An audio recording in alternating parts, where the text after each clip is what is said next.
trabalho ou por algum outro motivo. Então já coloco aqui para gravar. Vamos iniciar com uma oração.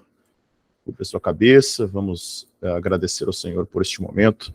Pai, muito obrigado pelas tuas misericórdias, muito obrigado por este dia, muito obrigado pela oportunidade de nós estarmos aqui como família, Senhor, como comunidade da fé, como teu corpo, como família, como tua igreja. Eu te dou graças pela vida de cada um dos meus irmãos, eu te louvo, Senhor, pela vida desta igreja, por cada casa, por cada irmão, cada irmã, que faz parte desta família. Te adoramos, Senhor, por tudo, te bendizemos por tudo.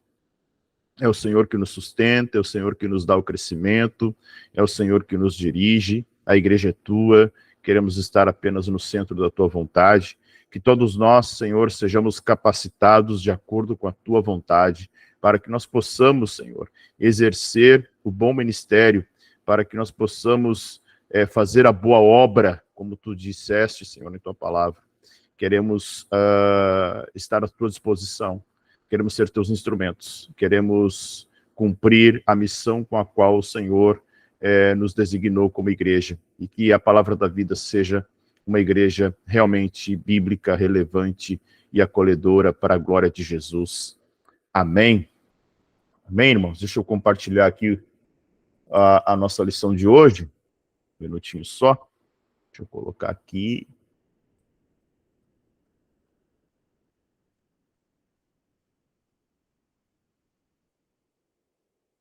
Aí. Pois bem, vamos lá para os irmãos que estão aí na Escola de Fundamentos. Essa é a 11ª lição. Ela foi remodelada, então a gente tinha uma lição específica de ordenanças, nós juntamos Igreja e Ordenanças, assim como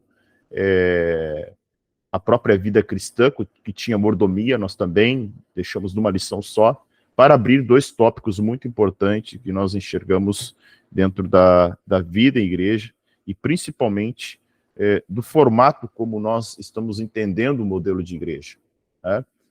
Entendemos isso, e essa é uma lição muito importante, para que a gente... Eu sempre falei que às vezes é necessário nós desconstruirmos algumas coisas para construirmos outras. E talvez, a gente falou muito isso na lição 8 sobre igreja, a ideia que nós, como cristãos, que vamos repetindo modelos, talvez nós tenhamos aprendido um modelo que alguém aprendeu e que também replicou. E aí a gente tem que parar para pensar e olhar para a palavra e realmente ver qual é o modelo ideal de igreja. E existem vários modelos de igreja. Existe o modelo da igreja em que ela está, a figura do pastor, ela está totalmente atrelada à igreja, né? E aí existem até igrejas que a imagem do pastor está na porta da igreja, né? Então existem muitas aí que você olha para a igreja e vê a imagem do pastor, né? A foto do pastor ali na fachada da igreja, ou seja, a igreja ela tem a identidade do pastor, né? E isso é uma característica de igreja. Não estou aqui para questionar, né? embora seja bem questionável, é um modelo de igreja. Então existem modelos de igrejas, né? Existem modelos que foram sendo replicados ao longo da história da igreja, e talvez em algum momento, né? Até a Reforma Protestante, ela é fruto disso, ela vai surgir de um grande movimento, não foi só Martinho Lutero, mas houve uma reforma protestante na Alemanha, houve na Suíça, houve na Holanda, houve na França, na Escócia, na Inglaterra, ou seja, Lutero deu um pontapé inicial, mas estouraram outras reformas pela Europa justamente por causa de um modelo de igreja que estava muito distante da Bíblia. Um modelo de igreja que não se encaixava na Bíblia. Então essa é uma autocrítica que nós, como igreja, precisamos fazer constantemente. Qual é o modelo de igreja que agrada ao Senhor? Qual é o modelo de igreja saudável? Qual é o modelo de igreja ideal? qual é o modelo de igreja em que nós tenhamos equilíbrio. É claro que nós não podemos esquecer que a igreja é uma instituição, a igreja é visível, uma instituição composta por seres humanos, e nós, como seres humanos, somos falhos. Nós não criaremos uma instituição perfeita, mas ela pode ser bíblica. Tá? Ela não será perfeita, mas ela pode ser bíblica. E aí que está o ponto importantíssimo de nós entendermos qual é o modelo de igreja que nós queremos, para onde nós estamos caminhando. E se realmente, né, tudo que a gente já viu como igreja, se é o modelo certo. Né? Existe lá o modelo quase que um papado, né? É um pastor que manda em várias igrejas, em várias congregações. Ele é e a Igreja Católica, sim, tem um papa, e ele é a autoridade máxima, e a última palavra é dele, e ele é até mesmo chamado de... Como é que se chama? O bispo de Deus na Terra, né? Então, é algo assim que muitas vezes a igreja evangélica, embora não tenha um papa, muitas vezes ela se comporta como tal. Ou seja, alguém que detém o poder, e ao deter o poder... Deixa eu ver o que aconteceu aqui. E ao deter o poder... Só um minutinho que deu um probleminha aqui. Um minuto. Retomar a apresentação. Okay. Só um pouquinho. Aí. E ao deter o poder, ela elimina grande parte daquilo que, como eu falei ontem, né? Uma das grandes reivindicações da reforma protestante foi o que nós chamamos de sacerdócio de todos os crentes, ou seja, todos nós temos um chamado, todos nós devemos entender o seguinte, que a missão de fazer discípulos é para todos nós, para mim, para vocês, para os novos discípulos que vão sendo discipulados. Então esse é um modelo de igreja que a gente compreende como o mais próximo da Bíblia. Então o objetivo da lição de hoje, primeiro, né, ele abrange 2 temas: compreender a importância de uns aos outros. Essa é uma expressão fantástica que existe no Novo Testamento, uns aos outros. Nós vamos ver essa expressão diversas vezes: amai uns aos outros, exortar uns aos outros, cuidar uns aos outros. Ou seja, o uns aos outros é o sentido da igreja. Tá? A razão de existir da igreja não é para ela ter diversos departamentos, não é para ela ser uma obra social, né? Embora isto seja implicância do evangelho. Eu sempre digo isso para os irmãos. Né? Uma igreja missional, como nós queremos ser, é uma igreja que traz resposta para a sociedade. Isso é ser relevante, isso é ser missional. Ou seja, a sociedade tem problemas. Né? A sociedade possui necessidades em que o evangelho é a resposta. E os nossos atos de bondade vão identificar e vão mostrar justamente o quanto a igreja ela é uma igreja voltada para a cidade, voltada para a sociedade. Tá? Mas, para que a gente viva a missão que a igreja, da qual a igreja foi instituída, nós precisamos compreender a necessidade do que nós chamamos de uns aos outros, tá? E também, outra coisa importante, que é os grupos de convívio, tá? Qual é o propósito do grupo de convívio? E talvez vocês já participaram de muitos outros modelos de igreja que adotam células, adotam grupos de convívio, adotam pequenos grupos, grupos caseiros. Então, existem diversos nomes. Né? Mas, talvez uma coisa que muitos de nós aprendemos errado é que estas ferramentas, seja lá qual for o nome dado a elas, elas servem para crescimento.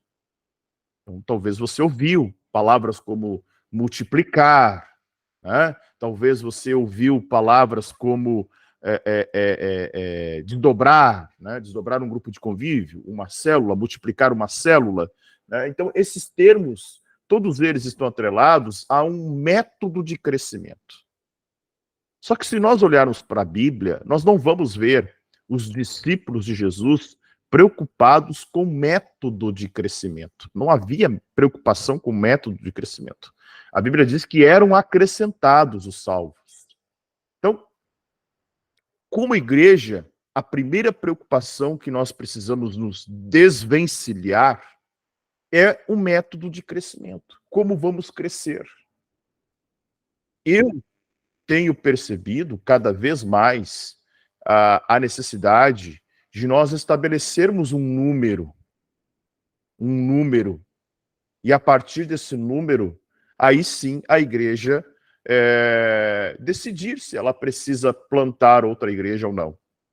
Porque quando a gente tem uma grande igreja, né, talvez os conceitos ali fiquem um pouco distorcidos e equivocados.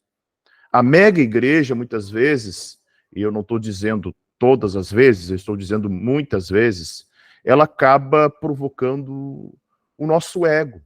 Olha qual o tamanho da minha igreja, olha como ela é grande, olha quantos membros eu tenho mais membros que o fulano, eu tenho mais membros que o ciclano. Mas isso bem, na verdade, na prática da vida da igreja, é o que menos interessa.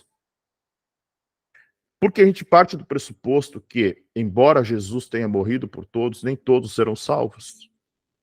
Nem todos se converterão, nem todos virão para Cristo. E não necessariamente nós temos que ter uma necessidade, nós temos que ter uma grande igreja que abarque o maior número de pessoas possível. Na verdade, o que nós precisamos, e a ordem é essa, é fazer discípulos. E fazer discípulos é transformar as pessoas, que as pessoas sejam moldadas de acordo com o caráter de Jesus, sejam parecidas com Jesus, para que essas pessoas tenham a capacidade de fazer outros discípulos. Tá? Então, o primeiro passo para nós nessa noite é entender o seguinte. Tem um texto maravilhoso que está em Filipenses, capítulo 2, verso 15, que diz assim: para que venham a tornar-se puros e irrepreensíveis, filhos de Deus, inculpáveis, no meio de uma geração corrompida e depravada, na qual vocês brilham como estrelas no universo. Olha que coisa interessante que Paulo está falando aos irmãos de Filipos. Tá? Ele estava falando aqui de comunhão. O que é comunhão? A gente fala tanto dessa palavra, né? Koinonia, comunhão. Mas comunhão, irmãos, é o vínculo da unidade fraternal. Ou seja, da irmandade, da família da fé. Isto é comunhão. Nós não temos comunhão quando nós não nos preocupamos ou quando nós temos relacionamentos superficiais.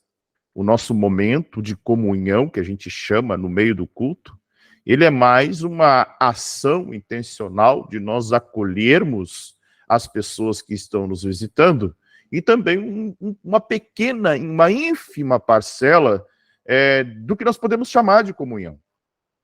Mas não é o culto de domingo que vai nos dar a capacidade de comunhão. Então, a comunhão é o vínculo, ou seja, nós estamos unidos. Então, vínculo significa que nós estamos juntos. Nós somos uma família. Nós não somos uniformes, nós estamos unidos. Uma coisa é você ter uniformidade, a outra coisa é ter unidade. A unidade vai falar justamente da união dos diferentes. Ou seja, nós, como família da fé, nos ajuntamos e nos unimos uns aos outros porque temos algo em comum. Pertencemos ao corpo de Cristo. E ao Espírito Santo que faz com que nós vivamos em unidade fraternal. A carne não permite isso. Então, quando nós estamos movidos por sentimentos carnais, quando nós estamos movidos por desejos carnais, nós não conseguimos viver em unidade. Por que há, e aí, talvez vocês já experimentaram isso também, em outros lugares, em outras igrejas, a ideia de brigas, contendas, invejas, distensões. Por quê? Não que não haja conflito. Onde há o ser humano, pode haver conflito. Conflito de ideias. O que é o conflito? É quando as ideias se chocam. Né? Ou seja, eu penso de um jeito, um outro irmão pensa totalmente contrário. Então as ideias se chocam. Isto é um conflito. Agora, a maturidade e a unidade fraternal fará com que nós coloquemos o nosso relacionamento como irmãos acima deste conflito. Ou seja, se a minha ideia diverge da ideia de outra pessoa, eu ceder ou o outro irmão ceder se torna muito fácil, porque nós priorizamos a unidade fraternal e não a ideia, e não o conflito de ideias. Agora, quando nós estamos sendo movidos pela carne, pelos nossos interesses, o que acontece? Facções, dissensões, intrigas, que é diferente de conflito. Conflito é natural. Um pensa de um jeito, outro pensa de outro. Agora, a dissensão, a facção é a divisão, é o racha, é os grupos que se dividem, pessoas que tomam partidos. Nós vamos ver isso na primeira carta de Paulo aos Coríntios. A igreja de Corinto era uma igreja dividida. Uns eram de Apolo, outros eram de Paulo, outros eram de Pedro, outros eram de Jesus. Tá? Então, nada impede de nós termos divergências. Ninguém é obrigado a pensar como eu penso. Agora, como família da fé, nós precisamos olhar para o mesmo objetivo, para o mesmo ideal, o mesmo propósito, mas nós podemos pensar diferente. Ninguém aqui é obrigado a pensar e a ter o mesmo gosto que o outro tem. Né? Mas nós precisamos ter o mesmo propósito, o mesmo ideal. Tá? Isso se chama unidade fraternal. Tá? E por que a comunhão é tão importante? Porque Deus não nos fez para vivermos sozinhos. Ele deixa claro o desejo de nós vivermos como família. Ou seja, Paulo vai usar o exemplo do corpo. E não há exemplo maior e melhor para exemplificar o que é a Igreja de Cristo. Nós somos um corpo. E nenhum membro deste corpo tem vida fora do corpo. Olha que coisa interessante. Não há possibilidade do membro ter vida fora do corpo. O membro precisa estar ligado ao corpo. É claro que muita gente, de certa forma, deturpa um ensinamento tão lindo como este, justamente para manipular as pessoas, para dominar as pessoas. Mas quando a igreja é saudável, não há isso. Não significa que, olha, fora do corpo é você trocar de igreja. Você saiu da nossa igreja, você não tem mais vida e você morreu. Não, irmão. Se a partir do momento que alguém falar assim, pastor, não quero mais ficar aqui, poxa, Deus te abençoe, seja luz onde tu for. Continuaremos sendo amigos. Isso se o teu pastor permitir, mas continuaremos sendo amigos. Continuaremos sendo irmãos. Não precisa desfazer amizade no Facebook. Não precisa me bloquear no WhatsApp. Né? A gente continua sendo professando a mesma fé. Então, não existe... e aí que está a diferença de maturidade para imaturidade. Né? Pessoas imaturas vão lá, né? Fazem, olha, tu não pode mais conversar com fulano. Parece que por ter saído da igreja do fulano, você está leproso. Né? Mas isso mostra justamente a falta de entendimento do que é a igreja, porque as pessoas vão replicando esse modelo. Elas aprenderam assim, né? E elas vão replicando esse modelo. Mas, de novo, né? Nós precisamos entender que nós não somos igreja sozinhos, de forma alguma. Eu só sou igreja com vocês. Nós só somos igreja juntos. Por isso que a comunhão é tão importante. Por isso que Paulo fala em entranháveis afetos. Ou seja, e olha como é difícil. Olha como é custoso. É uma jornada longa de nós aprendermos a amar os irmãos da forma como eles são, com as diferenças que nós temos. E aqui, quando eu falo diferença, é diferença mesmo, de pensamento, de gosto, de ideia. Não estou falando de acobertar pecado, de aceitar o erro, nada disso. Estou falando de diferença, porque todos nós somos diferentes. Todos nós temos um pensamento, todos nós fomos criados por uma família diferente, todos nós nos relacionamos de um jeito. Então, nós precisamos acomodar tudo isso numa grande família, que é a família da fé, porque nós somos membros do mesmo corpo. E aí, olha que coisa importante. Não importa quão bem a gente faça as coisas. Se nós somos individualistas e nós não temos comunhão com os irmãos, nós estamos fora da vontade de Deus. Eu posso ser um exímio mestre, ou um pregador, ou um cantor, ou um palestrante, ou um pastor, ou um evangelista. Mas, se eu for individualista, eu estou fora da vontade de Deus. E aquilo que a gente tem falado, né? De quebrar os silos que a gente foi criado, foi formatado, no sentido de que, olha, a ideia departamental, né, que nós muitas vezes temos essa visão, e o meu departamento está funcionando bem, então o que importa é esse departamento funcionar bem. Não, nós somos um corpo. Então os departamentos existem com a ideia daquilo que a gente tem falado bastante, de servir os de dentro e os de fora, atrair os de fora. É para isso que os ministérios existem. Tá bem?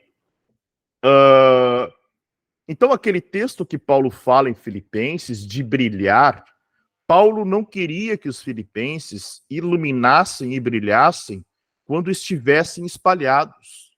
Ou seja, olha, tu é luz, mas tu é luz sozinho. Né? Tu não precisa do corpo, tu não precisa da igreja.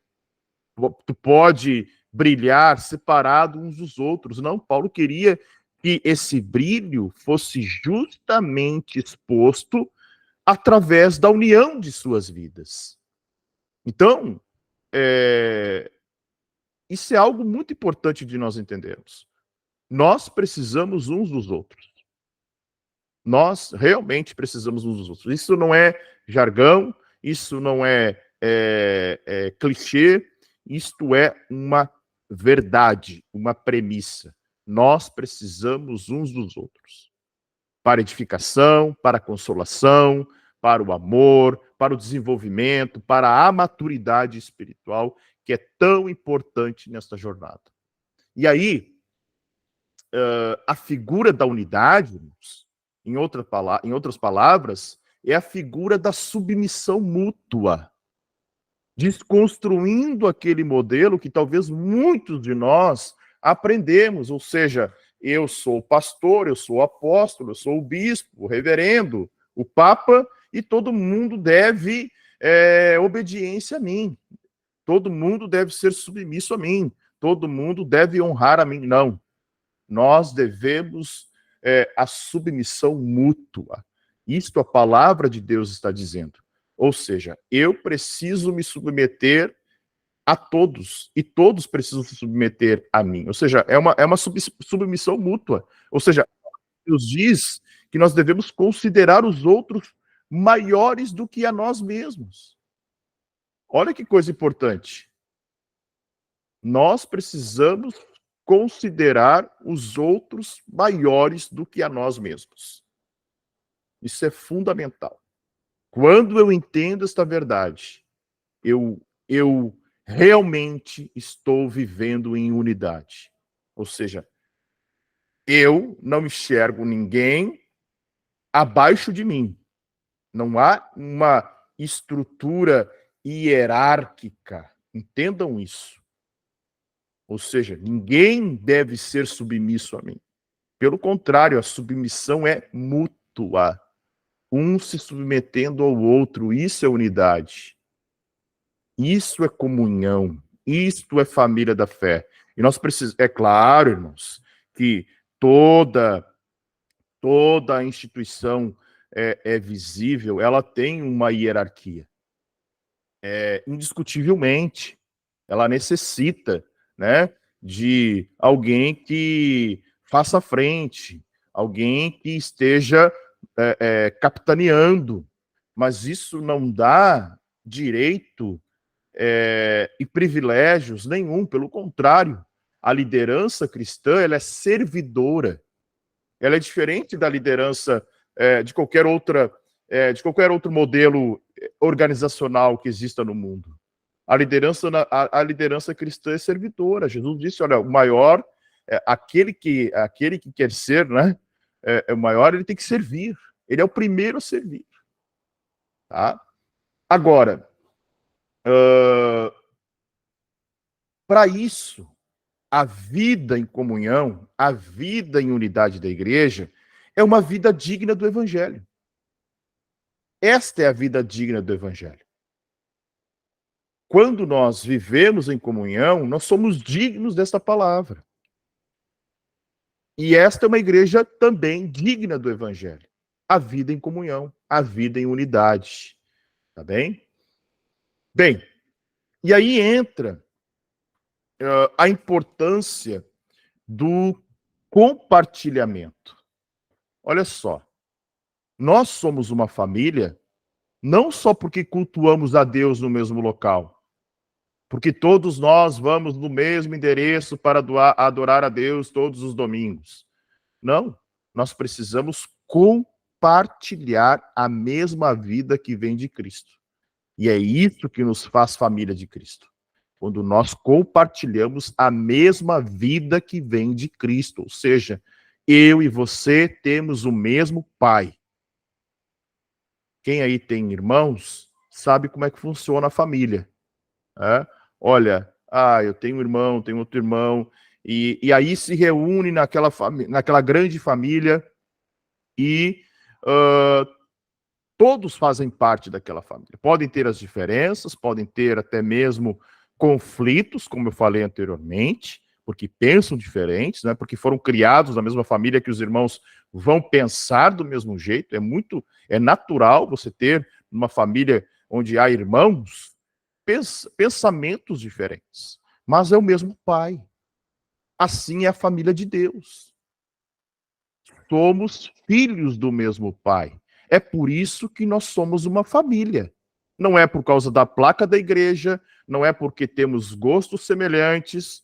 Pelo contrário, uma família nem sempre tem os mesmos gostos, mas a família tem o mesmo propósito. Então, quando eu falo de compartilhamento, eu falo de compartilhar, e aqui há algo muito importante que os irmãos precisam entender. Tá? E é muito natural quando nós estamos em ambientes que o nível de maturidade não é uma preocupação, é natural que, nesses ambientes, o compartilhar os defeitos seja um problema. Por quê? Porque, às vezes, o compartilhar um defeito, a pessoa pode dizer o seguinte, olha, né, ela pode virar motivo de chacota, de bullying, pode ser usado contra ela, e há tantas outras implicâncias nisso que fazem com que as pessoas não compartilhem os seus defeitos. E alguém vai perguntar, por que o pastor está dizendo isso? Porque só assim nós vamos crescer, irmãos. Quando nós compartilhamos os nossos defeitos, não somente as nossas virtudes, e aí que a gente mede o nosso nível de comunhão. Nosso nível de comunhão está quando eu consigo compartilhar, eu tenho liberdade em compartilhar minhas virtudes e os meus defeitos. E isso só é possível num grupo de pessoas que está em busca da maturidade espiritual. Escute bem, em busca, não necessariamente todos no mesmo nível de maturidade, porque isso nunca vai acontecer. Tá? Numa igreja saudável, nós nunca teremos, e é natural isso, todos no mesmo nível de maturidade.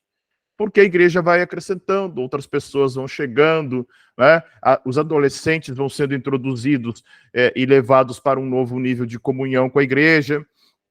Então, é natural isso. nós podemos retroceder um pouco, avançar um pouco, dependendo da circunstância da nossa vida, tá? É natural. Olha, tem algum problema familiar, daqui a pouco meu nível de maturidade possa retroceder um pouco, que eu esteja nesse momento precisando, sempre estive ajudando, agora eu preciso de ajuda.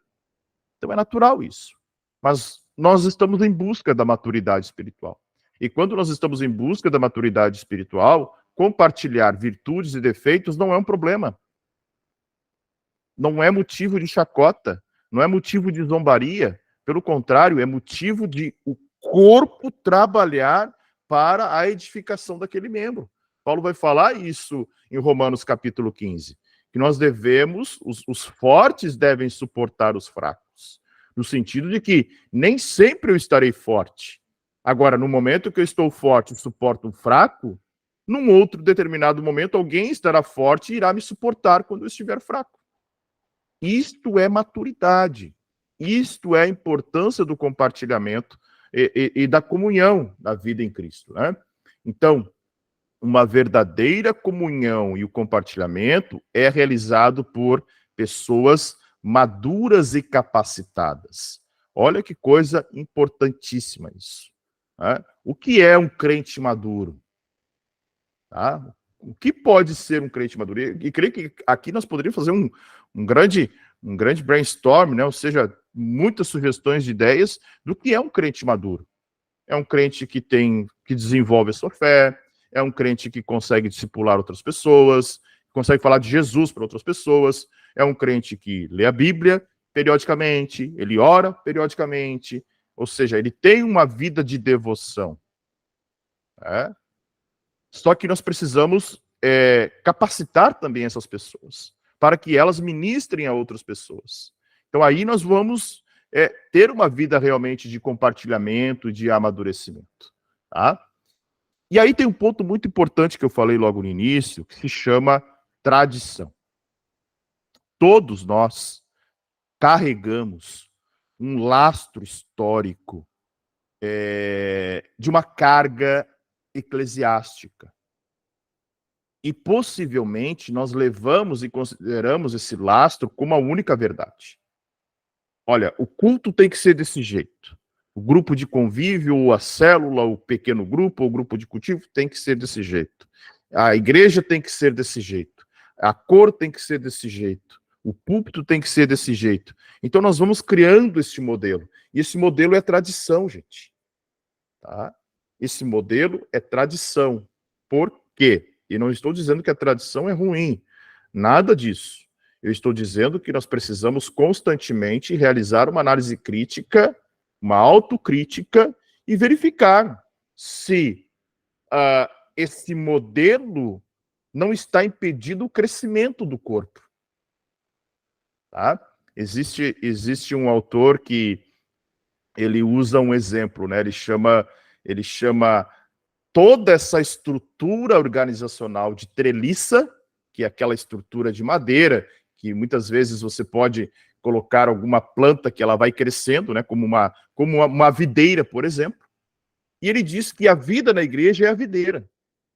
Então, se nós nos preocuparmos mais com a treliça, talvez nós estejamos matando a videira, impedindo o crescimento da videira. Aí eu pergunto, o que é mais importante? Uma estrutura hierárquica de cargos, de departamentos, de regras, ou a vida em comunhão? É claro que há uma necessidade de equilíbrio, mas essa estrutura não pode ser um impedimento para o crescimento da vida em comunhão.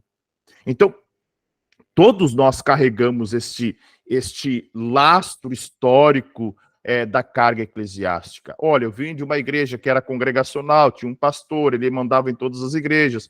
Eu vim de uma igreja que era mais autônoma, né, cada uma se dirigia de um jeito. Eu vim de uma igreja que trabalhava por células. Então nós vamos carregando esse lastro, esse histórico. E o histórico, não estou dizendo que é ruim ou bom, mas ele é histórico.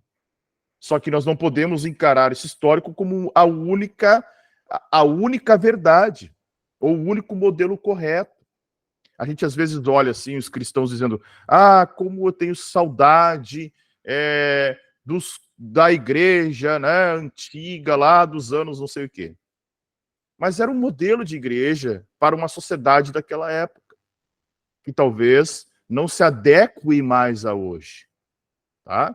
A gente precisa contextualizar o evangelho. Não é mudar. A palavra é imutável. Ela continua, a mensagem continua sempre a mesma.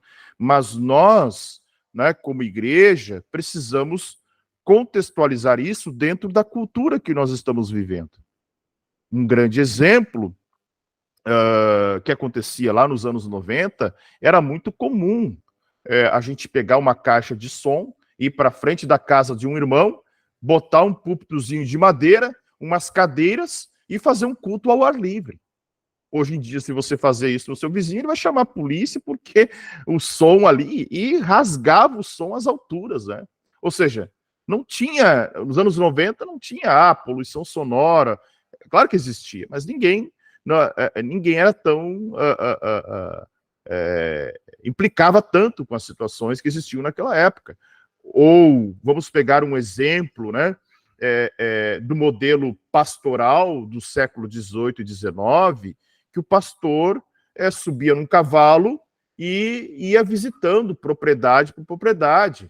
Ele era até uma espécie de, né, até a medicina ele exercia, né, rudimentar, mas exercia.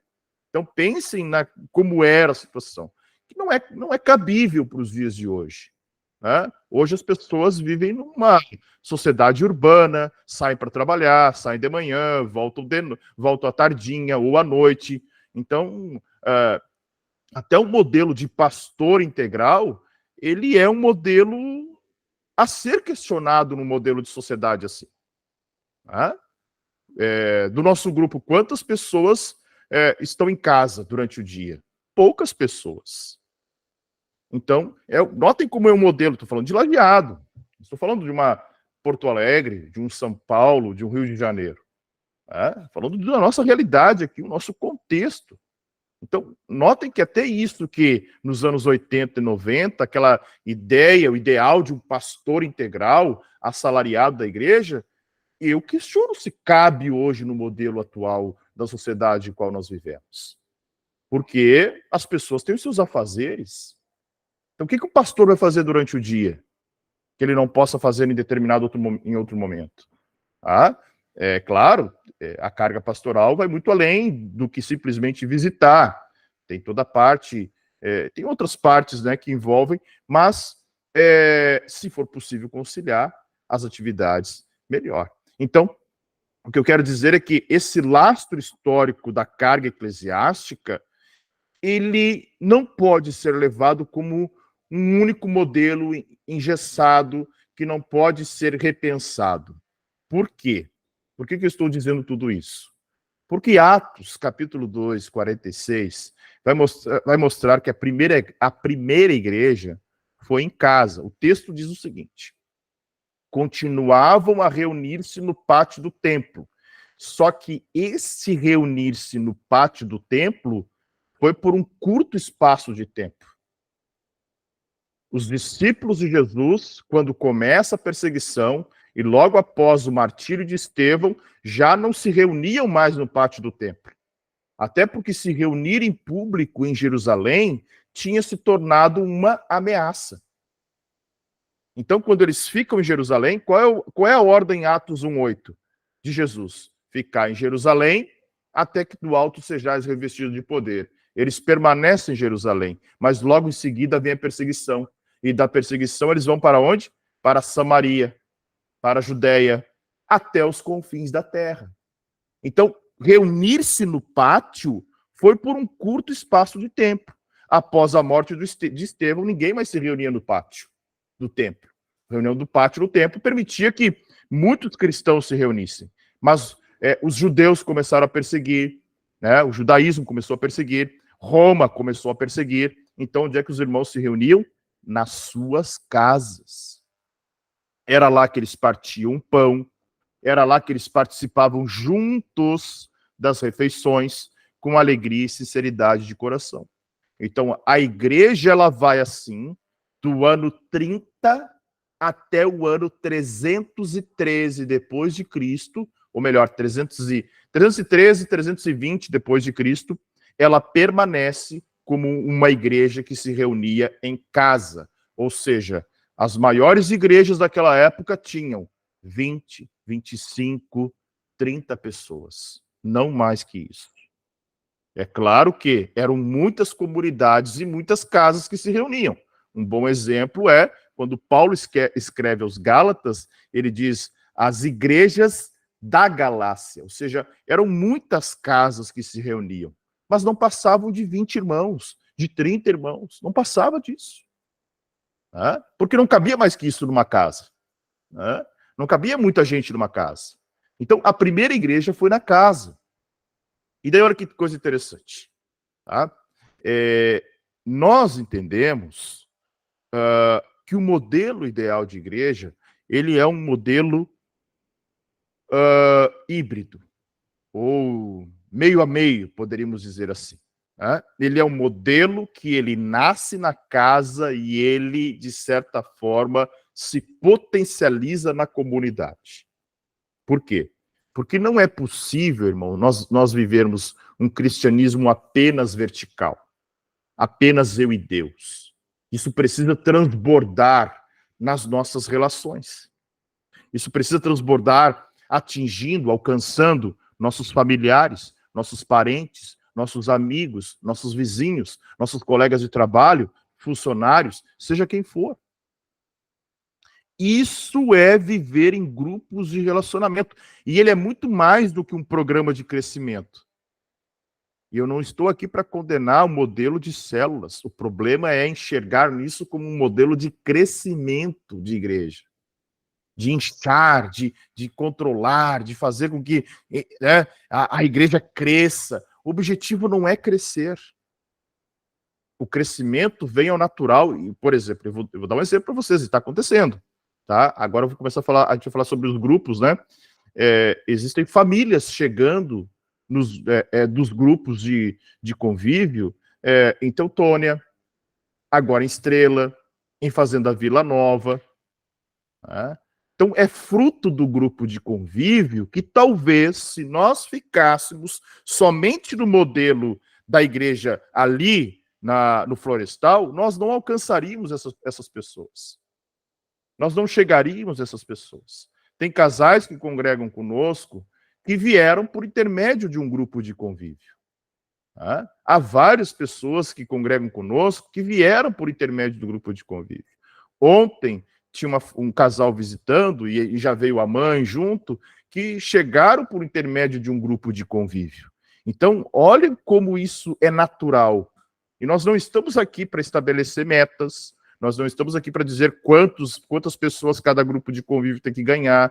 Nós não estamos aqui para dizer quantas pessoas precisam visitar. Ou, olha, quanto de arrecadação cada grupo de convívio tem que ter. Até porque o modelo de ofertório que existem, por exemplo, nos modelos de célula, eles nem fazem parte do nosso modelo de grupo de convívio. Nós não arrecadamos absolutamente nada num grupo de convívio. E nem é essa a intenção.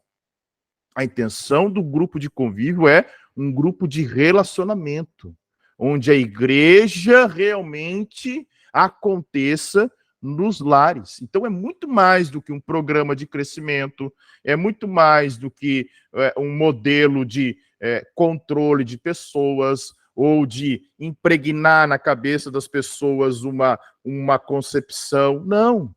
Grupo de convívio é relacionamento, é comunhão. É vida da igreja, é nós cuidarmos uns dos outros, é o que eu falei anteriormente, é uns aos outros. Ele acontece no grupo de convívio. Tá? É no grupo de convívio que alguém expõe uma dificuldade, uma dor, um desabafo, e as outras pessoas vão se preocupar no quê? Em achar alguma forma de resolver aquele problema, ou de orar por aquele problema. Isso é, irmãos, o exercício da piedade. Quando nós estamos no grupo de convívio e alguém apresenta uma necessidade e nós nos dispomos a fazer alguma coisa para melhorar, para ajudar, para fazer alguma coisa para aquela pessoa, nós estamos exercendo a piedade. E uma marca cristã é o exercício da piedade. Tá? Então, ser igreja de Jesus é repartir a vida uns com os outros, em qualquer lugar e em qualquer dia da semana. Então, por isso que nós estamos falando tanto, estamos aí há 20, né? 21 não, né? Estamos há 14 dias, hoje vai ser o 15º dia, domingo completaremos 21 dias de oração ininterrupta pelos grupos de convívio, pelas casas que estão abrindo as portas para o grupo de convívio, para as que abrirão, para que mais irmãos desejem isso, para que mais irmãos, olha, alguém pode dizer, pastor, eu não tenho como abrir um grupo de convívio na minha casa, mas eu quero participar de um. Bênção de Deus. Porque é isso que nós queremos, sem obrigar ninguém a nada, sem forçar ninguém a nada, mas nós queremos que os irmãos realmente vivam isso no dia a dia. Porque é aqui que a igreja vai criar, né, a sua fortaleza na comunhão. Por quê? Porque os relacionamentos não acontecem por acaso. Eles precisam ser intencionais. Mas eu eu não fui com a cara do fulano. É muito comum as pessoas dizerem isso, né? Quando alguém diz, olha, pastor, estou saindo da igreja, essa é uma grande desculpa que eu já ouvi, né? Eu não fui com a cara do fulano. Mas isso é motivo, né? É motivo de nosso comprometimento um para com o outro ser tão frágil assim? Então, notem, irmãos, que aqui, longe, tá? Muito longe de querer ser dono da vida de alguém, de controlar a vida de alguém, de ditar o que as pessoas devem ou não devem fazer, tá? O nosso propósito é realmente ser uma igreja saudável, onde as pessoas sintam liberdade, onde as pessoas experimentem o evangelho na sua essência, simples, como ele é. Mas, como família da fé, nós queremos, sim, que as pessoas se sintam cuidadas, se sintam abraçadas, se sintam realmente parte de uma família, não à margem de um grupo, né, de uma panela ou coisa parecida. Né? Então, quando todos nós somos iguais e não há privilégios, as panelas não permanecem, as panelas não têm vida. Porque não há, como é que eu vou dizer? Não há privilégio. O pastor vai privilegiar o fulano, né? O líder vai privilegiar o ciclano. Não, nada disso. Nós aqui privilegiamos o quê? A comunhão de todos. Então, quando o relacionamento é intencional, ou seja, eu preciso ser útil para os irmãos e quero ser útil num grupo de convívio, alguma coisa semelhante, aí nós temos um grande desafio. E esse desafio é justamente essa vida compartilhada no grupo de convívio. Tá?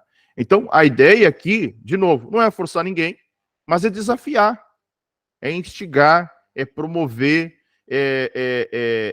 motivar os irmãos que participem do grupo de convívio. Tem um casal, que ele não é membro ainda, tá? Mas ele é um casal que ele frequenta a igreja já há um bom tempo, tá? Um bom tempo eles frequentam a igreja. É um casal jovem, e aí acontece o seguinte, recentemente eles trouxeram, veio o irmão dela e mais a esposa, né? E eles nos procuraram para participar de um grupo de convívio. Procuraram para participar de um grupo de convívio. Ou seja, olha como... e assim, eu nunca convidei eles para um grupo de convívio. Eles, de tanto ouvirem, nos procuraram. Ou seja, e esse casal é um casal que já frequenta a igreja, já passou até por Integra, mas realmente sim, não engajou ainda, né? Mas ela veio, ela procurou, e ela disse, eu quero levar o meu irmão para um grupo de convívio. Né? Então, notem que isto é um desafio diário de nós sermos intencionais. De daqui a pouco ter um grupo de convívio numa casa, chegou uma pessoa, um casal, olha, direciona para um grupo de convívio. Ajuda essa pessoa. Né? Olha, eu sou membro da igreja, mas eu quero participar do grupo de convívio lá no Eduardo, ou lá em Teutônia, ou em Estrela, ou no Paulo e na Diana, ou na Pâmela, seja onde for. Nós precisamos nos motivar para isso. Tá? porque realmente isso que vai gerar a comunhão. E não é aquela ideia de, olha, disputa, né? De ser um maior do que o outro, quem gera mais discípulo, nada disso, longe disso. Nós queremos é que todos sintam-se parte desta família e realmente sejam edificados nesta família. Então é neste ambiente, né, mais próximo de outros discípulos, é que as pessoas podem ser conhecidas, amadas, elas desenvolvem o sentimento de pertencimento, que é uma grande dificuldade para quem está chegando, porque é natural que a gente, né, tenha mais intimidade uns com os outros. Acontece isso dentro de uma igreja. É muito natural. Né? E aí, esse natural, às vezes, pode fazer com que quem está chegando se sinta retraído porque porque ela não conseguiu sentir parte daquele momento, daquele grupo. Então, é no grupo de convívio que a gente acolhe, que a gente abraça, que a gente influencia outras pessoas. Tem um outro casal, por exemplo, que é esse que nos visitou ontem, que ficou impressionado de como era o grupo de convívio.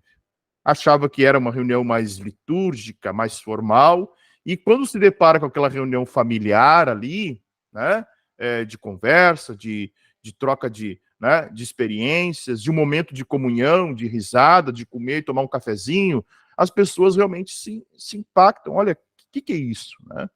Porque não é aquela questão de, olha, você tem que trazer, por simplesmente não pode, né, ficar uma cadeira vazia, ou a ideia de que todo mundo tem que cumprir a sua meta, todo mundo tem que ser líder. Nada disso. Né? É vida na igreja. Tá? É vida na igreja. Isso é tão importante quando a gente descobre isso, né? Quando a gente vive isso. Tá? E aí, irmãos, eu quero apresentar para vocês, falando de grupo de convívio, de algo muito importante. Isso aqui não é uma matriz para a gente agora tentar encaixar todo mundo da igreja, não, mas isso é um processo natural de crescimento do discipulado, das pessoas que andam com Cristo, tá? Olha que interessante isso aqui, tá? Existe um primeiro estágio, que é aquele estágio em que a pessoa entra em contato com a palavra de Deus pela primeira vez. Ela está num estágio de evangelização. Então, por exemplo, alguém que não frequenta a igreja, alguém que não faz parte da igreja, alguém que nunca ouviu falar de evangelho ela vem para um grupo de convívio. Ela está nesse estágio chamado de evangelização, tá? Depois que ela conhece, depois que ela vai praticando, que ela vai vendo, que ela vai chegando, ela vai para um segundo estágio, que é um estágio de acompanhamento. Ou seja, ela respondeu positivamente a mensagem do evangelho, ou seja, ela recebeu a boa nova e ela precisa agora de fundamentação. Essa pessoa precisa ser acompanhada. Essa pessoa precisa ser desenvolvida. Tá? Há um outro estágio que a gente chama de crescimento, ou seja, à medida que essa pessoa vai se deparando com as verdades bíblicas, ou seja, redenção, justificação, pecado, ela vai crescendo no conhecimento do evangelho e no desenvolvimento de um caráter piedoso, ou seja, ela vai abandonando as velhas práticas, ela pode ser batizada, nasce de novo, ela desenvolve um caráter semelhante ao de Cristo, tá? Isso é muito importante de nós compreendermos isso. E um outro estágio, ele é o estágio que a gente chama do treinamento, ou seja, as pessoas atingiram uma maturidade e uma habilidade onde elas podem desenvolver outras pessoas, tá? Não é uma linha reta, ou seja, eu posso estar em crescimento em determinado momento, voltar para acompanhamento, tá? Isso aqui a gente chama de iterativo, ou seja, os estágios podem se sobrepor, eles podem retornar, Ou seja, não é, gente, uma ferramenta para que a gente segregue pessoas. Pelo contrário, ela é uma ferramenta pensada nas pessoas. Porque se nós não nos preocuparmos com o desenvolvimento das pessoas, se nós não nos preocuparmos com o crescimento e maturidade espiritual das pessoas, nós estamos falhando no processo de formar discípulos. Tá? Há um texto em Hebreus, que o autor dos Hebreus vai dizer para os irmãos o seguinte: olha, pelo tempo que vocês estão no Evangelho ou com Cristo, né, vocês já deveriam ser mestres. Mas eu não posso chamá-los de mestres. Ou seja, vocês não têm a capacidade de treinar outras pessoas, porque vocês ainda estão bebendo o leitinho espiritual. Aqueles irmãos não foram fundamentados, e pelo tempo que eles estavam, eles não tinham a capacidade de desenvolver outras pessoas. Pelo contrário, eles estavam nos rudimentos da fé.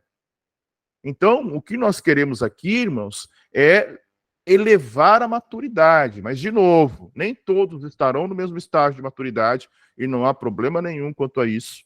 O que nós queremos é que as pessoas estejam capacitadas para o sacerdócio de todos os crentes. Ou seja, todos nós aqui podemos desenvolver e fazer discípulos.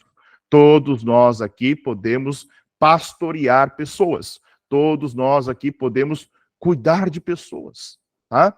E aí, voltando para aquilo que eu falei logo no início, né? Aquele modelo de igreja onde tá a foto do pastor lá na fachada da igreja, onde ele é o dono da igreja, onde ele é o CEO da igreja, né? O chefe da igreja, ou o presidente da igreja, como muitas vezes a gente enxerga, e tudo ele faz, ou a igreja fica só com aquele culto semanal no domingo, com o sermão do pastor no domingo, né? Não que uma pregação expositiva não tenha o seu valor, e ela tem, e ela é crucial, e depois eu vou mostrar para vocês por que ela é tão importante, mas nós corremos o risco de, muitas vezes, ser apenas espectadores de uma igreja. E isso não é ser igreja, irmãos. Ser espectador não é ser igreja. Ou seja, eu preciso, de alguma forma, treinar, estar pronta para treinar, ou desenvolver outras pessoas. Tá? Eu não posso ser um consumista. Isso também é um risco que acontece. Ou seja, as pessoas podem se tornarem consumistas de um evangelho onde elas buscam uma bênção, elas buscam a solução para um problema, e elas permanecem buscando a solução para um problema. Né? Ou ainda um crente nominal, aquele que vai no domingo, e existem, né, muitas pessoas assim, em vários lugares do mundo. As pessoas vão lá, assistem um culto, elas escutam uma boa palavra, e durante a semana elas não vivem uma vida de cristão, né? Elas continuam vivendo a sua vida normal. Aí chega no outro domingo, talvez elas vão, talvez elas não vão, podem passar 1 mês, 2 meses sem aparecer numa igreja, daqui a pouco elas voltam de novo, né? Ou seja, isso é muito grave. A gente corre o risco de se tornar um crente nominal ou exclusivista, também esse modelo, né, de achar que, de novo aqui, né, não que eu não esteja disponível, estou disponível a todos vocês, mas o que nós precisamos entender é que o sacerdócio é para todos os crentes. Né? Eu já vi casos, e de novo, né, mais uma vez, eu prezo por visitar, fazer, né, uma visita no hospital, orar por alguém, mas nem sempre isso é natural, né? Nem todo mundo está sempre disponível. E há aquele modelo de igreja, muitas vezes, que a gente pensa, talvez você já pensou assim, eu já pensei assim, que se não for o pastor, a gente, né, fica com um olhar atravessado. O pastor não tem tempo para mim. Olha só, o pastor mandou um representante, eu não sou tão importante assim, né? quando a igreja não, ela tem um nível de maturidade baixo, ela é exclusivista. Ou seja, ela acredita que o pastor está ali para servir, ou a igreja está ali para servi-la, e ela está ali só para receber. Sim, de fato, o pastor está ali para servir, mas todos estão para servir. Uma igreja madura na fé entende que todos estão para servir, não só o pastor. Então, independente, quando nós criamos o sacerdócio de todos os crentes, pode ser o pastor ou pode ser o irmão que fica na porta. Se ele for visitar você no hospital, é a igreja cumprindo o seu papel. É a igreja agindo como comunidade da fé. Né? É claro que existem situações e nós, como igreja, sempre estamos atentos com o propósito e com o ideal de estar cuidando de todo mundo. Né? Mas isso não significa que ela é uma tarefa somente do pastor. Ela é uma tarefa de todos. E aí, quando nós avançamos em maturidade espiritual, irmãos, o que acontece? Olha só que coisa maravilhosa que vai acontecer. Todos nós vamos desenvolver, todos nós seremos discípulos de Jesus. O que é o discípulo? O discípulo é um aluno. Discípulo é aquele que ele anda no caminho do mestre. Todos nós seremos verdadeiros adoradores, não espectadores de um culto. Nós seremos pessoas que ministram a outras pessoas. Tá? Olha a importância que é de nós realmente entendermos isso como sacerdócio de todos os crentes. Ou seja, é função de todos nós, é tarefa de todos nós. Todos nós precisamos, de uma certa forma, avançar nesse modelo de igreja, né? Nesse modelo em que todos, de alguma forma, exercem uma função e cuidam de alguém. Né? E aí, irmãos, entra o que nós estamos chamando, né? Já chamávamos de jornada do discípulo, estamos remodelando constantemente. Por quê? É um ciclo que se completa. É o domingo, quando a gente tem a exposição da palavra e a adoração coletiva. É no culto da família, que a família se reúne e adora em família. E aí ela pode, né, digamos, pastor, eu não sei pregar. Comenta a palavra.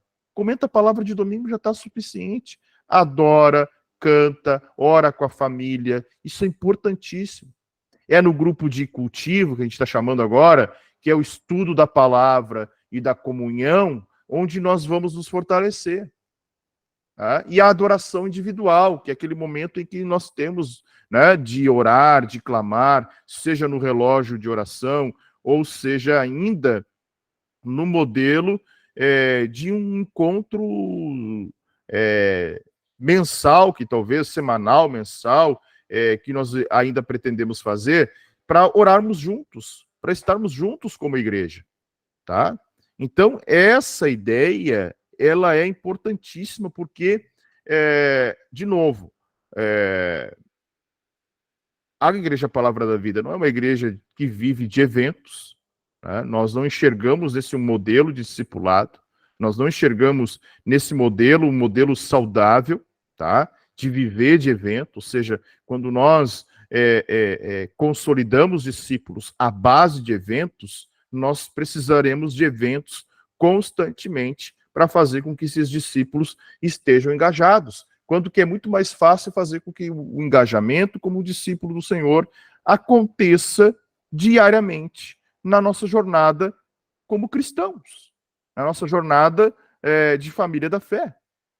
Né? Então, eu não preciso gerar um evento, um congresso, uma conferência, um seminário, para que as pessoas vivam ali 2, 3 dias de intensa experiência, né? Ou, por exemplo, e aqui não estou para julgar ninguém, tá? Eu já fui, já ministrei em encontros com Deus, mas quantas pessoas que participaram das igrejas das quais nós viemos, que participaram do encontro com Deus e hoje estão no mundo? Elas não entenderam nada. Ou seja, não é 3 dias que consolida, irmãos. É a vida inteira. Não é entrar numa sexta-feira à noite e sair no domingo depois do meio-dia de um retiro espiritual que vai formatar o caráter cristão. É uma longa jornada, é para a vida toda. É completando este círculo aqui, semana após semana, mês após mês, ano após ano. No domingo, no grupo de cultivo, na oração, no culto familiar. Nós entendemos que esse é o modelo de nós consolidarmos a nossa família.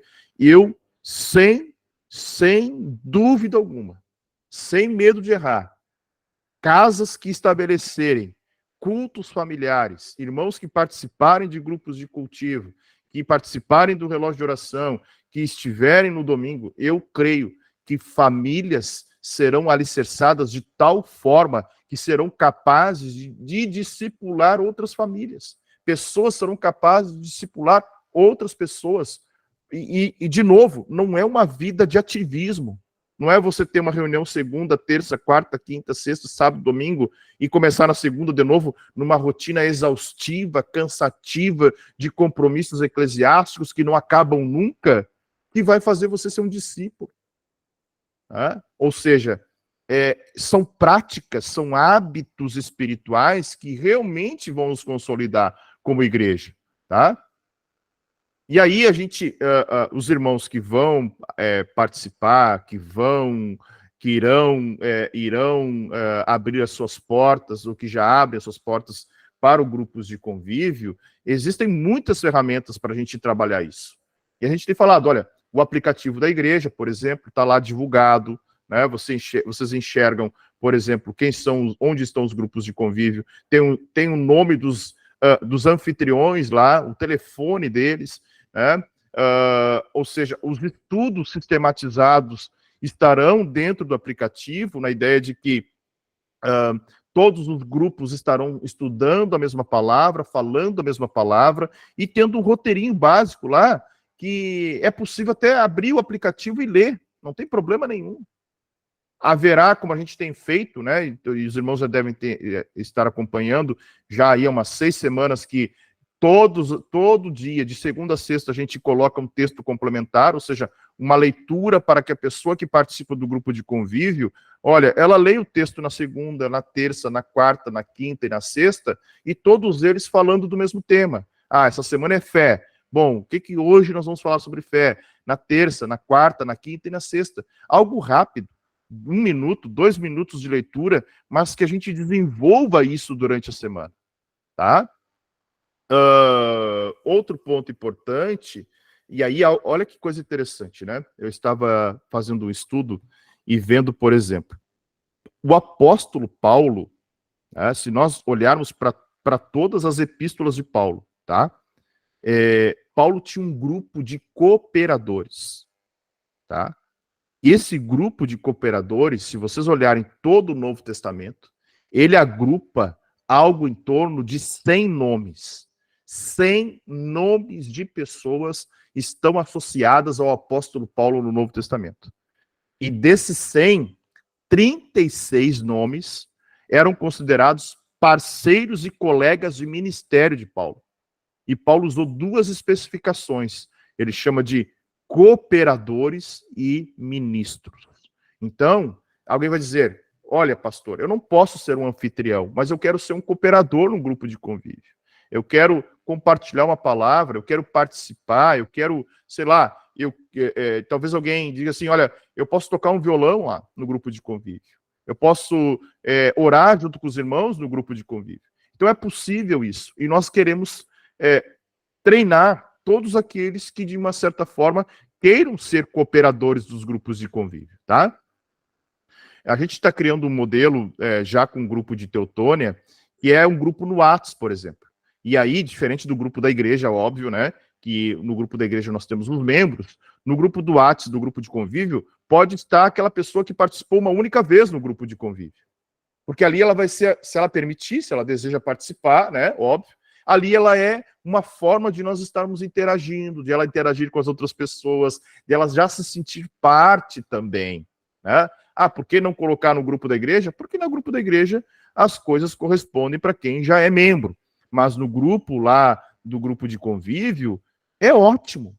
Ela já interage, ela já recebe uma palavra, nós já conseguimos compartilhar algumas coisas com ela já consegue perceber algumas ferramentas e algumas ações que farão com que ela esteja participando com frequência do grupo de convívio. E aí, tem uma ferramenta que será disponibilizada para os grupos de convívio, que é muito importante. De novo, e eu quero ser bem transparente aqui. Não é uma ferramenta como talvez alguém já participou de célula, macrocélula, que controlava a presença, que controlava número, que prestava conta. Isso aqui é uma ferramenta sugerida. Sugerida. Ninguém é obrigado no grupo de convívio a adotar. Mas eu enxergo nela uma eficácia gigantesca para aquela nossa jornada lá. Ó. Essa aqui. Ó. Enxergo uma eficácia gigantesca. Por quê? É uma planilhazinha onde nós vamos colocar todas as pessoas que fazem parte do nosso grupo de convívio. E nós vamos mapear o estágio em que elas se encontram. Tá? De novo, ó, primeiro estágio, evangelização. Pessoas que entram em contato com a palavra pela primeira vez. A pessoa veio no grupo de convívio uma primeira vez, eu vou lá, coloco o nomezinho dela e marco ela em evangelização. Ou seja, eu vou proporcionar ações para que essa pessoa tome uma decisão pelo evangelho. Né? Eu vou intencionalmente e com a ideia de apresentar Jesus, com a ideia de proclamar o evangelho, não com a ideia de ter um número, não com a ideia de prestar contas. Isso aqui não é uma ferramenta de prestação de contas. Tá? Isso é uma ferramenta para que o grupo de convívio possa fazer com que as pessoas cresçam. E aí, os irmãos que participam do grupo de convívio podem também dizer, olha, eu me encaixo aqui, né? Eu já sou membro da igreja, mas eu me encaixo nessa faixa aqui. Então, a ideia é que nós estejamos atento às pessoas. De novo, não é número, não é um modelo de crescimento, é um modelo de cuidado das pessoas, tá? Onde a gente vai olhar, e eu já vou encerrar, tá? É claro que a gente vai explicar isso com maior detalhamento depois, nos treinamentos que a gente ainda pretende fazer para os grupos de convívio. Ou seja, olha só, são aqueles 4 estágios ali que eu apresentei para vocês, tá? Com uma diferença. Evangelização, crescimento e treinamento, elas estão divididas em 2 colunas. Por quê? Porque na evangelização eu posso ter, por exemplo, questões ainda que precisam ser respondidas e que o evangelho é a resposta. Então eu posso dizer, olha, o Anderson veio no grupo de convívio, ele não sabe absolutamente nada e ele tem questões a respeito do evangelho, ainda que não foram esclarecidas. Então eu marco ele aqui. Opa, eu intencionalmente, num café, num momento qualquer que não precisa ser grupo de convívio, vou apresentar de forma mais detalhada o plano da salvação para ele. Tá? É a evangelização mesmo. Tá? Depois que essa pessoa passa pelo estágio, ela pode ir para o estágio de acompanhamento, ou seja, vamos fundamentá-la, vamos ver até que ponto ela entendeu o evangelho, se ela tomou uma decisão por Cristo, vamos discipulá-la se ela tomou uma decisão por Cristo, vamos conduzi-la ao batismo, caso ela realmente tenha entendido as boas novas. E aí entra para a parte do crescimento, onde os discípulos, onde os membros da igreja, por exemplo, possam estar com alguma questão em que necessitem de ajuda, seja uma ajuda no trabalho, uma questão pessoal, uma questão familiar, ou a pessoa está firme e pronta para ajudar outras pessoas. Tá? E aí o último estágio é aquele estágio de treinamento, né? Que pode, de novo, são estágios que eles não necessariamente formam uma linha reta, né? Eu posso estar aqui e voltar para cá, né? Eu posso estar numa linha de crescimento e também de treinamento. A ideia de treinamento geral e específico é aquela ideia de que, olha, específico é aquela pessoa que realmente ela ela daqui a pouco ela quer abrir um grupo de convívio na sua casa, ela participou de um grupo de convívio, ela vem num grupo de convívio, ela se desenvolveu, ela cresceu, e aí ela diz, olha, eu quero abrir minha casa para um grupo de convívio, eu quero discipular outras pessoas, ou não, ela diz, olha, eu só quero ajudar, eu quero servir na igreja, eu quero acolher as pessoas que chegam na igreja, eu quero auxiliar numa outra área, eu quero auxiliar numa obra social que a igreja tenha, né? Mas mais com a ideia da gente fazer com que as pessoas se desenvolvam. De novo, essa ferramenta é uma ferramenta que o objetivo dela não é avaliar ninguém, não é criticar ninguém, não é dizer o que é certo e o que é errado, é a ideia de pensar nas pessoas e fazer com que as pessoas alcancem uma maturidade espiritual, tá? Não se preocupem com esse mapear, pode parecer no início assim um pouco difícil, né?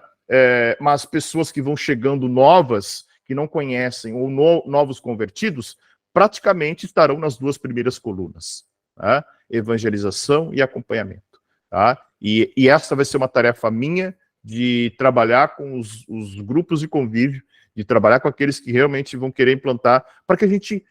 vamos pegar um exemplo aqui, tá? Vou pegar um exemplo bem simples. Vou pegar o Eduardo e a Vanessa lá, né? Vai iniciar um grupo de convívio lá na casa deles. Aí eles trazem um casal, né? Um parente, um familiar, que conhece pouco do evangelho. Então, qual é a ideia de eles colocarem o nome da pessoa aqui? É saber o seguinte, olha, ele conhece um pouquinho do evangelho. Então, qual a ideia? É levar ele para esse acompanhamento. E aí a gente pode fazer ações que realmente, olha, mostrem o plano da salvação, mostrem para ele as verdades bíblicas, olha, convidamos ele para, sei lá, o Integra, ou convidamos ele para a Escola de Fundamentos, que é essa fase de acompanhamento. Então, as ações que vão acontecer aqui não é nada de novo, é aquilo que a gente já faz como atividade, como igreja, né? Acompanhando, edificando, fundamentando. Mas a ideia é que a gente tenha uma clareza e que a gente não perca o nome de ninguém, né? Que a gente tenha mapeado todas as pessoas. Eu falei numa outra aula que se nós pegássemos um ano inteiro e olhássemos quantas pessoas nos visitam por ano, digamos que 4 pessoas nos visitem a cada final de semana. É um número relativamente bom. Por exemplo, ontem tinha 4 pessoas nos visitando, que eram 9 pessoas que não tinham aparecido na igreja ainda. Então é factível, pode acontecer até um número maior, mas se nós pegarmos 52 finais de semana vezes 4, são 208 pessoas que passaram pela primeira vez na igreja. Como estamos cuidando? Como estamos olhando? Porque a ideia, de novo, é não só cuidar dos de dentro, nós não podemos perder os de dentro, a visão dos de dentro, mas também precisamos olhar para os de fora. Ou seja, uma porta aberta de uma igreja chama a gente. Os irmãos trazem gente. Os irmãos trazem os seus parentes, seus amigos, seus vizinhos, seus familiares. Mas como fazer com que essas pessoas compreendam o evangelho? Então, esta é a nossa grande missão. Então, se 208 pessoas podem passar pela igreja num ano, numa igreja do tamanho da nossa, que é um bebê, que é pequenininha, olha o tamanho do campo missionário que nós temos pela frente. Né? E a gente entende que o grupo de convívio permite isso, né? Porque o grupo de convívio receberá pessoas que talvez a igreja nunca receberia. Né? Um exemplo que aconteceu ontem, né? O casal que o Edinho e a Jaque trouxeram, foram no grupo de convívio em Teutônia pela primeira vez essa semana e ontem já estavam na igreja. Tá? Então, isso é possível de acontecer, né? Então, o grupo de convívio proporciona isso. Claro que nossa tarefa é alcançar outras pessoas e fazer com que elas se tornem da família de Jesus. Né? E aí, desenvolvendo a maturidade nelas e discipulando elas. Tá? Esse é o propósito. Mas é algo orgânico, natural, algo que a gente entende que é um modelo importante e que se todos nós que estamos aqui participarmos de um grupo de convívio, nos envolvermos com um grupo de convívio, eu creio que nós estamos aqui num bom número, né? Tem 21 pessoas, já chegamos a 25, alguém saiu aqui, né? Mas 25, mas tem lá, a Ana tá com o Márcio, o Edinho com a esposa, o Eduardo com a esposa, Fernando, o Felipe. Então esse número aqui vai para 50, ou seja, 50 pessoas comprometidas, irmãos, nós vamos realmente ser uma igreja relevante. Nós vamos ser uma igreja que vai impactar com o evangelho. Eu creio nisso. E esse é o nosso propósito. Tá? Nosso propósito é realmente proclamar as boas novas e ser uma igreja que viva o evangelho no seu dia a dia. Certo? Eu falei demais. Alguém quer comentar alguma coisa aí? Fique à vontade. Fique bem à vontade. Se alguém quer comentar alguma coisa, quer fazer alguma pergunta, quer falar qualquer coisa, fique bem à vontade. Nós estamos aqui em família, né, todos nós. E aí eu gostaria de deixar aqui vocês bem à vontade para que vocês perguntem qualquer coisa aí. Tem alguém? Não? Algumas coisas que nós vamos adotar agora no mês de agosto, tá? A Escola de Fundamentos termina na próxima semana. Nós já vamos marcar uma reunião depois, na sequência, com os irmãos que querem abrir as suas casas para os grupos de convívio, para que a gente faça alguns alinhamentos. E assim, eu pretendo, vocês viram ali, falei sobre treinamento, eu pretendo mensalmente me reunir aí com os anfitriões e com os cooperadores de grupos de convívio, para a gente se reciclar, conversar, trocar experiências, orar juntos, né? Esses 21 dias que a gente estabeleceu têm sido muito importantes. Eu acho que a igreja precisa orar, tanto é que, passado aí os grupos de terminada a escola de fundamentos, que termina semana que vem, na outra quinta-feira, daí na outra semana, no dia, deixa eu ver, terminamos a escola de fundamentos semana que vem, né, dia 3. No dia 13 de agosto, que é uma quinta-feira, nós vamos começar uma reunião de oração na igreja, tá? Todas as quintas-feiras, das 8 às 9, vai ser um momento só de oração, tá? Não vai ter palavra, vai ser apenas oração. Nós precisamos orar. E nós precisamos nos reunir como igreja para interceder. Nada do que nós realizarmos, se faltar a oração, faltará tudo, irmãos. A gente precisa realmente, em todos os ministérios, ter essa compreensão. Nós precisamos orar, precisamos buscar a face do Senhor. Amém? Alguém quer falar alguma coisa? Fique bem à vontade. Não?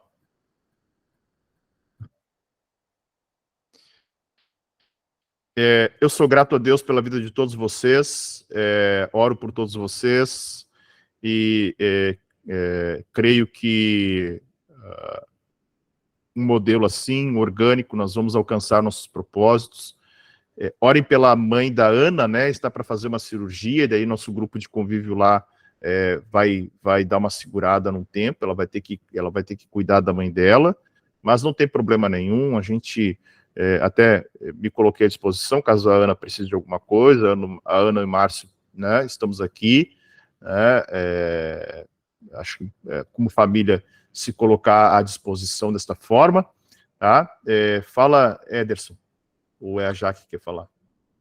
Não, pastor, a gente só queria, como a gente também veio de uma igreja onde a gente fez muita célula, né, como o pastor ali falou da diferença hoje dos grupos de convívio para quem já tinha vindo desse modelo de célula, né?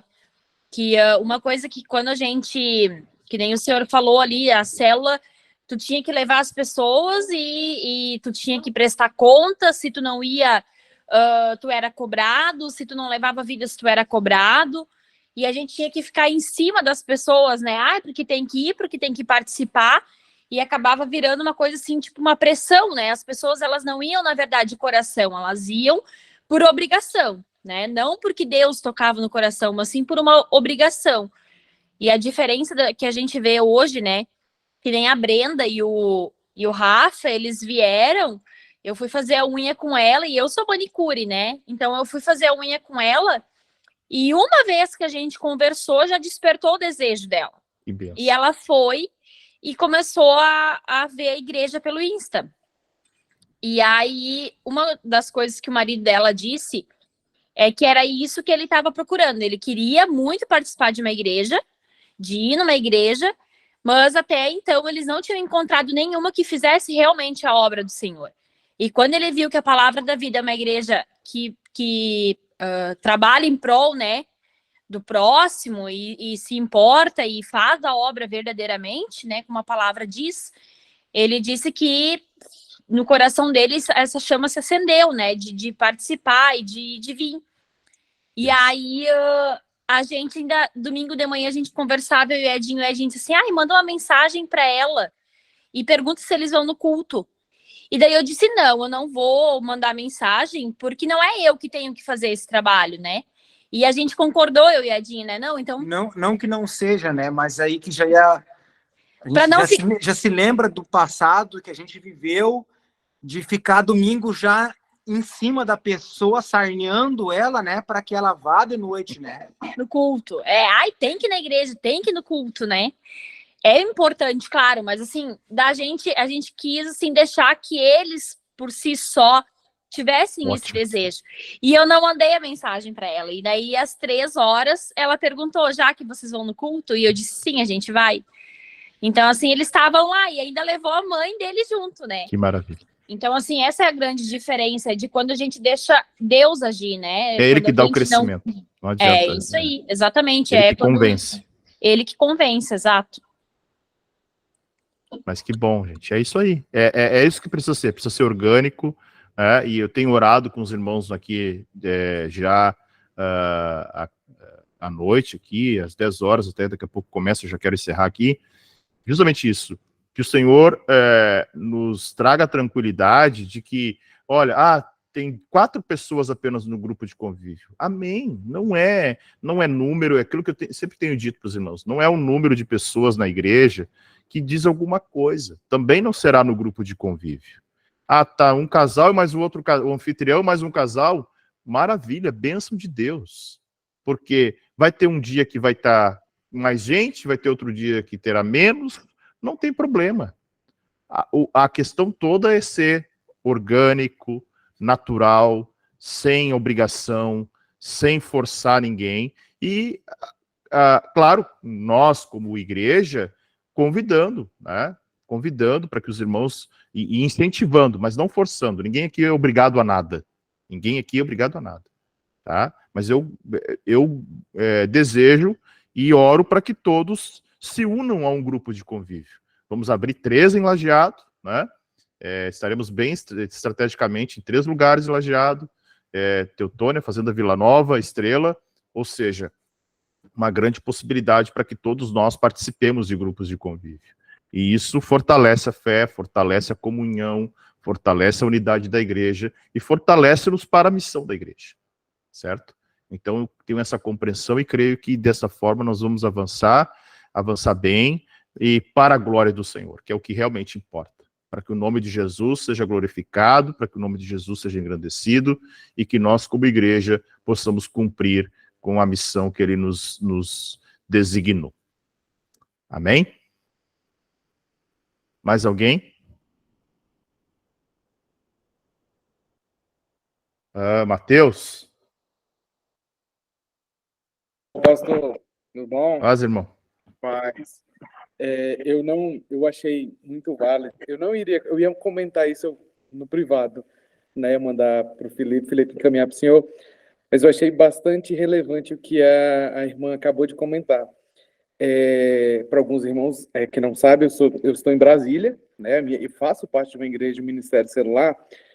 E em nenhum momento, quero deixar até claro para o senhor, em nenhum momento eu me senti constrangido ao longo da aula. Pelo contrário, eu fico muito grato a Deus e feliz por saber que realmente existem pessoas que estão preocupadas como está o povo de Deus, as ovelhas. antes de eu ir, eu tive, né, eu estive aí em junho, e antes disso eu tive uma conversa particular com o meu líder, né, e expus uma série de coisas, e uma das coisas que eu falei muito claro para ele é: vocês estão pegando o método e colocando o método acima do evangelho, e isso é extremamente tóxico.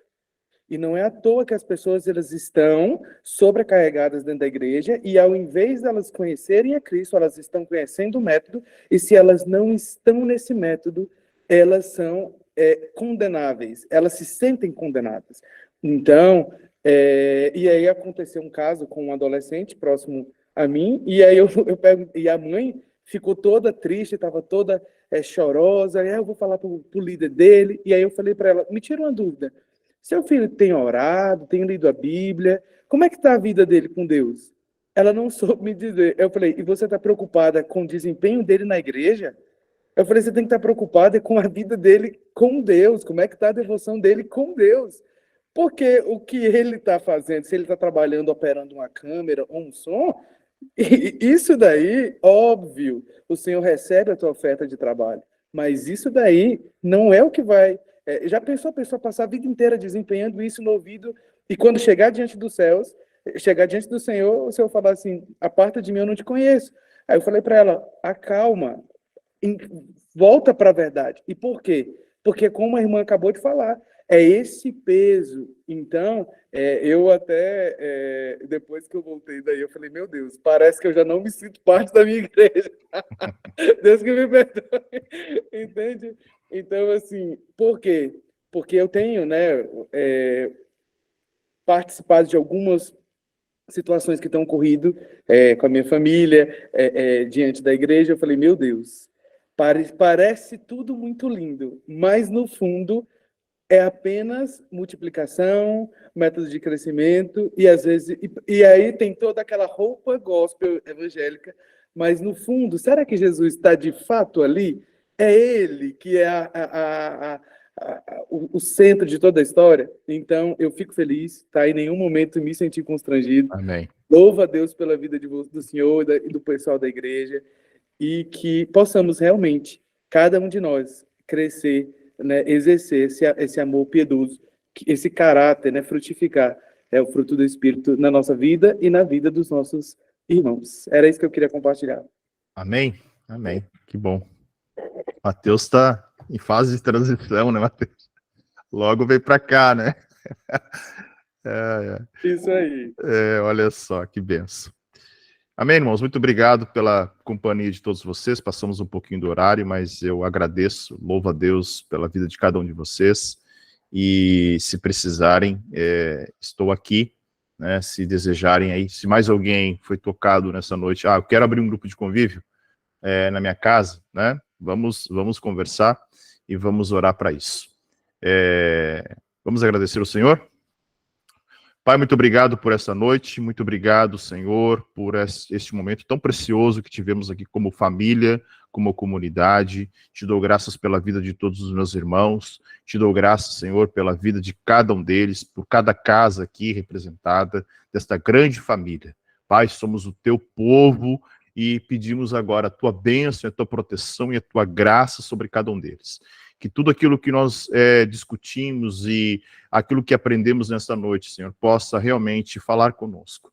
Que estejamos no centro da tua vontade e isso que nós estamos aqui, Senhor, entendendo como o ideal para a tua igreja, não como um modelo de crescimento, não como uma ferramenta a mais, mas como apenas a vida em comunhão que nós queremos ter, que os irmãos experimentem, que os irmãos amadureçam na fé e cresçam, Senhor, no caráter, na maturidade e numa vida contigo, possa acontecer na prática para o louvor da tua glória, para o engrandecimento do teu nome e para que mais pessoas possam ver Jesus em nossas vidas e que elas possam ser alcançadas pela boa nova, para que o teu nome seja exaltado hoje e sempre. Pai, te damos graças por tudo, dê uma semana abençoada aos meus irmãos, em nome de Jesus. Amém e amém. Amém, irmãos? Encerrar aqui a gravação.